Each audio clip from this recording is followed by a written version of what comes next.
Ja, dames en heren, er is natuurlijk de laatste weken van alles te doen over de glazen en de cups. En ik sprak daar laatst over met Louis. En Louis vertelde me eigenlijk een heel leuk verhaal. En dat ga ik nu voor u zingen. Ik heb mijn cup en ik heb mijn Louis. De burgemeester zag tegen Louis uit Maastricht. Met hardcups om te drinken is het veiliger onderweg. Veel doen een prachtig printje erop, dan numst het met naar huis. Louis dacht in zijn eigen, zonder glaas drink ik mijn pilsje lekker toes. Louis die zup, nee doet in een cup. Want als geen echt glas is, dat vindt hij heel erg jammer. Louis die drinkt dan liever niet. Als het beren in een cup zit, gaat er liever op dieet.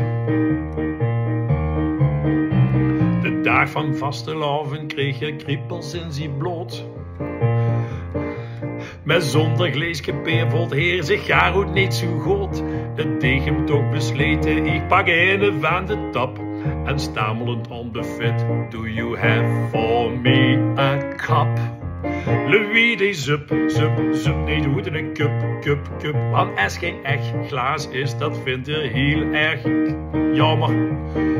Louis die drinkt dan liever niet. Als het beren in een cup zit, gaat er liever op dieet. En als het moot, wordt hier niet goed.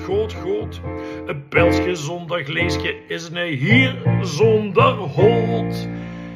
Maar als heel wis, wat als heel wis. De cupboer heel goed drinkt, dat heet de zelen in je boek. Krijg ik nog een putje bier.